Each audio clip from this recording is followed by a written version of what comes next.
सड़ी गली व्यवस्था के खिलाफ एक खोजी पत्रकार की सत्ता से बगावत देखना चाहते हैं तो हमारे चैनल को लाइक, सब्सक्राइब और शेयर करना न भूलें।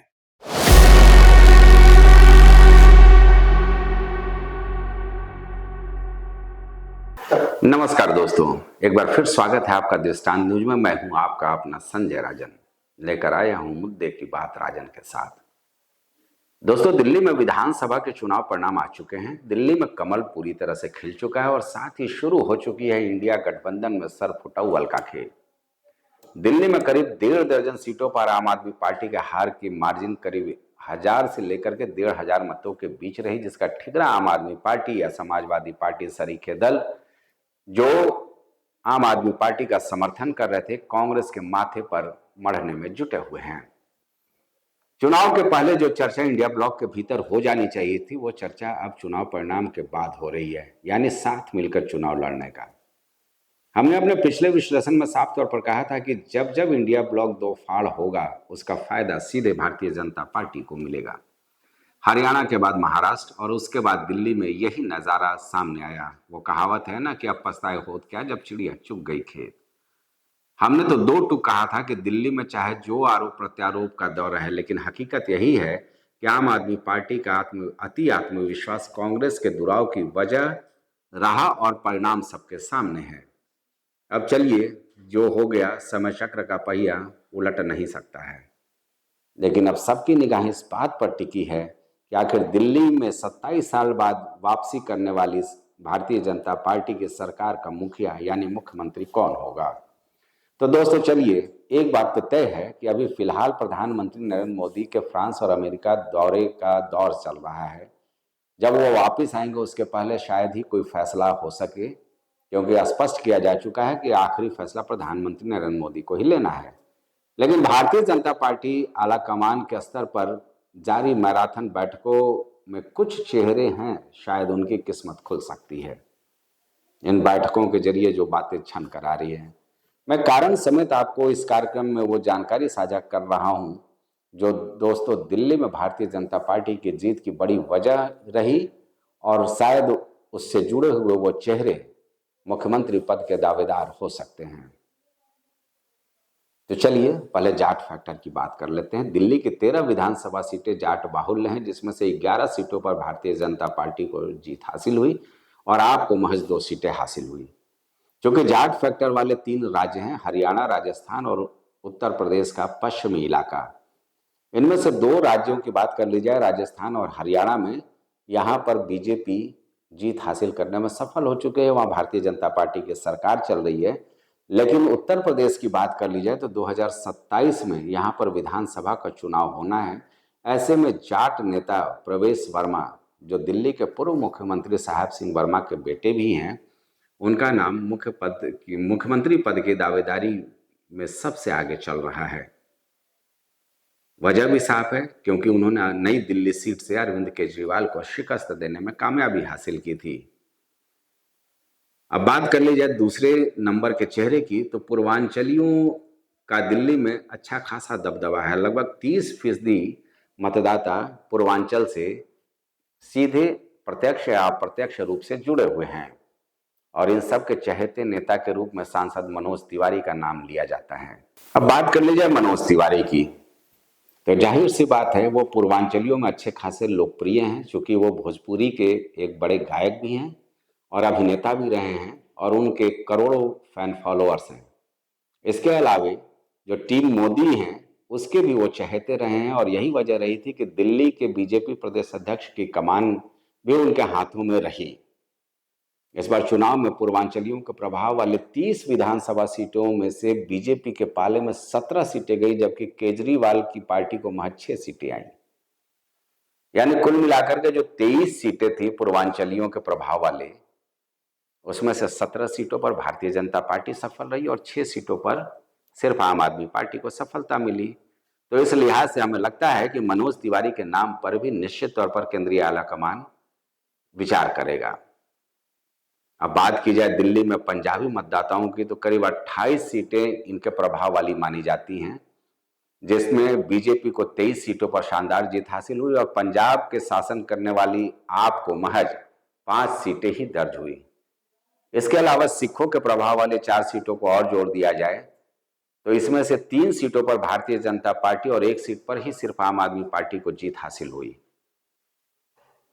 दरअसल एक बात तो तय है कि भगवंत सिंह मान चाहे विज्ञापन जितना भी दे लें पंजाब में, ऐसा लगा कि वहां से राफ्ता रखने वाले दिल्ली वासी पंजाबियों को वो रिझा नहीं पाए, अपने पाले में नहीं कर पाए। अब पूछेंगे इस आंकड़े के आधार पर दावेदारी मुख्यमंत्री पद की किसकी बनती है, तो वो है दिल्ली सुख गुरुद्वारा प्रबंध कमेटी के पूर्व अध्यक्ष सिरसा साहब की। तो मेरे ख्याल से दिल्ली के मुख्यमंत्री पद का यह तीसरा चेहरा हो सकता है। दोस्तों आपको बता दूं कि जिन चेहरों का मैं जिक्र कर रहा हूं, अमूमन इनमें से बीजेपी के चाणक्य माने जाने वाले केंद्रीय मंत्री अमित शाह ने लगभग मुलाकात कर ली है। बंद कमरों में क्या कुछ चर्चा हुई ये तो मैं नहीं कह सकता हूं, लेकिन यह आकलन जरूर किया जा सकता है कि इस मीटिंग और बैठकों के जरिए अमित शाह या बीजेपी के जो राष्ट्रीय अध्यक्ष हैं डॉक्टर जेपी नड्डा, वो कहीं ना कहीं उन नामों को तैयार कर रहे हैं, उन नामों की सूची तैयार कर रहे हैं जो विदेश दौरे से लौटने के बाद प्रधानमंत्री नरेंद्र मोदी के सामने रखा जाएगा। अब चलिए चौथे चेहरे की बात कर ली जाए, मोहन सिंह बिष्ट। आप सोच रहे हैं मोहन सिंह बिष्ट का मैं क्यों जिक्र कर रहा हूं, तो जाहिर सी बात है ये पहाड़ से आते हैं और दिल्ली से लगातार 6 बार के विधायक हैं। जहां तक बात की जाए पहाड़ी मतदाताओं के प्रभाव वाली दिल्ली की सीटों की, तो ये संख्या 35 के आसपास है, जिनमें 25 सीटों पर भारतीय जनता पार्टी को शानदार जीत हासिल हुई और आम आदमी पार्टी को महज 10 सीटों पर ही संतोष करना पड़ा। यानी पहाड़ी मतदाताओं वाली सीटों पर बीजेपी के सर्वाधिक सीटें हासिल हुई हैं, इसमें कोई दो राय नहीं है। वैसे भी पहाड़ी मतदाताओं की हिस्सेदारी दिल्ली में करीब 15 से 16% के आसपास है। अगर केंद्रीय बीजेपी आलाकमान इस हिसाब से विश्लेषण देखेगा तो निश्चित तौर पर मोहन सिंह बिष्ट की किस्मत खुल सकती है। लेकिन जाहिर सी बात है विचार इस बात को लेकर भी होगा कि क्या आने वाले दिनों में मोहन सिंह बिष्ट को मुख्यमंत्री बनाने के बाद जो चुनाव होने, चाहे वो बिहार हो चाहे वो 2027 में उत्तर प्रदेश हो, वहां पार्टी को कोई फायदा मिल पाएगा। तो इस नजरिए से निश्चित तौर पर चूंकि उत्तराखंड की बात कर ली जाए तो वहां पुष्कर सिंह धामी मजबूती से डटे हुए हैं और वो वहां के मुख्यमंत्री भी बन चुके हैं। तो इस लिहाज से संभवतः हो सकता है कि विश्लेषण के दौर में मोहन सिंह बिष्ट का नाम कट जाए। लेकिन अगर अनुभव की बात की जाए तो 6 बार से लगातार वो विधायक हैं दिल्ली में, वरिष्ठता भी उनकी है और काफ़ी ईमानदार छवि के वो माने जाते हैं। तो हो सकता है कि ये भी नाम चर्चा में हो।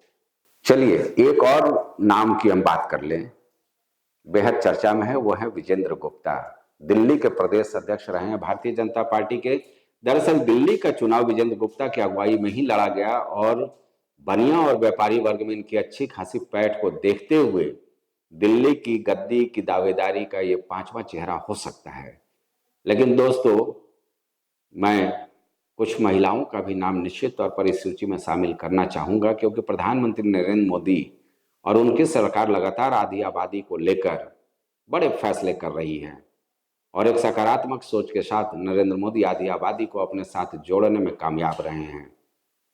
तो हो सकता है कि दिल्ली की गद्दी पर कोई महिला मुख्यमंत्री भी बैठ सके। तो आधी आबादी को सोच को लेकर के अगर बीजेपी केंद्रीय नेतृत्व आगे बढ़ता है तो इसमें पहला नाम जो मेरे जहन में आता है वो आता है पूर्व केंद्रीय मंत्री स्मृति ईरानी का, क्योंकि इन्होंने भी एक इतिहास लिखा था। 2019 में अमेठी से राहुल गांधी जैसे कद्दावर नेता को इन्होंने शिकस्त दी थी। 2010 से लेकर के 2013 तक बीजेपी महिला मोर्चा की राष्ट्रीय अध्यक्ष भी रह चुकी हैं। तेज तरार महिला नेता में स्मृति ईरानी की गिनती की जाती है। ऐसे में दिल्ली के मुख्यमंत्री पद की 6ठी दावेदारी स्मृति ईरानी की भी हो सकती है। इसके अलावा आम आदमी पार्टी के कद्दावर नेता सौरभ भारद्वाज को शिकस्त देने वाले शिखा राय या फिर शालीमार बाग से 30,000 के शानदार मार्जिन से जीत हासिल करने वाली रेखा गुप्ता का भी नाम इस सूची में रखा जा सकता है। लेकिन अगर महिला मुख्यमंत्री बनाने की बात होगी तो निश्चित तौर पर मैं कहूँगा कि स्मृति ईरानी का नाम रेस में सबसे आगे माना जाएगा। दोस्तों, ये तो आकलन है मोटा मोटी, इन नामों से हो सकता है कि आला कमान की सहमति बन जाए, लेकिन मैं अक्सर अपने कार्यक्रम में कहता रहा हूं कि मोदी शाह की सोच कहां, कब, कैसे, किस तक पहुंचती है, ये कह पाना बहुत मुश्किल होगा। वरना मध्य प्रदेश में एक ऐसा नाम मोहन यादव का सामने आया जो खुद भी नहीं सोचे होंगे कि वो वहां के मुख्यमंत्री होंगे। छत्तीसगढ़ में भी कुछ ऐसा ही देखने को मिला, राजस्थान में भी तमाम कयास और अटकलें धरी की धरी रह गई और एक चौंकाने वाला नाम सामने आया। तो कुल मिलाकर ये कहा जा सकता है कि विदेश दौरे से लौटने के बाद हो सकता है प्रधानमंत्री नरेंद्र मोदी और अमित शाह और डॉक्टर जेपी नड्डा साथ बैठे, तो इन नामों से इतर भी कोई ऐसा नाम हो सकता है जो सबके लिए चौंकाने वाला हो।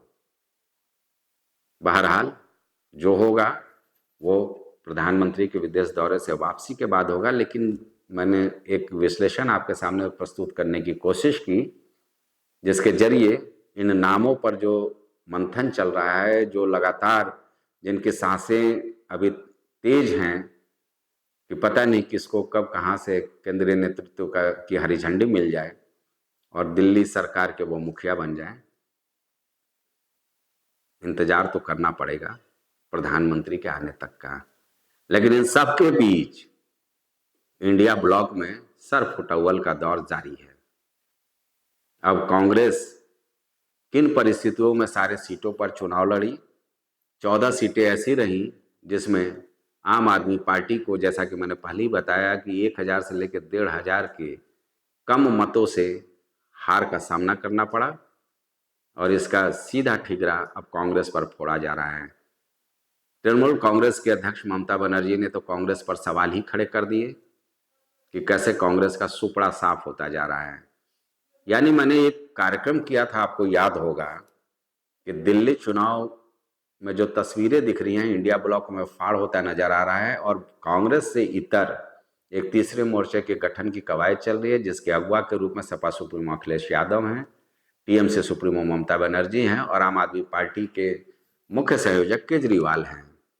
अब लग रहा है कि उस फ्रंट को लेकर सुगबुगाहट शुरू हो चुकी है, लेकिन इससे बेहतर ये होगा, इंडिया ब्लॉक को मैं एक सुझाव भी देना चाहता हूं कि भारतीय जनता पार्टी की सशक्त रणनीति से अगर उसको मुकाबला करना है तो उन्हें सोच समझ करके एकता के साथ सामने आना होगा। झारखंड में भी भारतीय जनता पार्टी ने कम ताकत नहीं झोंकी थी, लेकिन हेमंत सोरेन और कांग्रेस का साथ चुनाव लड़ना, हेमंत सोरेन अपनी सरकार बचाने में कामयाब हो गए। इस बात को समझना पड़ेगा, क्योंकि इसी साल आखिर में बिहार का चुनाव होना है और उसके बाद सबसे बड़ा जो सियासी समर होने जा रहा है वो उत्तर प्रदेश में होगा 2027 में। तो चलिए, जो कुछ होगा विश्लेषण लेकर हम आपके सामने आते रहेंगे। फिलहाल इस वीडियो में इतना ही। अब मुझे दीजिए इजाज़त। कार्यक्रम अच्छा लगे तो निश्चित तौर पर इसे लाइक और अपना शेयर देना ना भूलें और दृष्टांत न्यूज़ के साथ सीधे जुड़ने के लिए आप चैनल को सब्सक्राइब करेंगे तो हमारी हौसला अफजाई होगी। फिलहाल मुझे दीजिए इजाज़त। नमस्कार।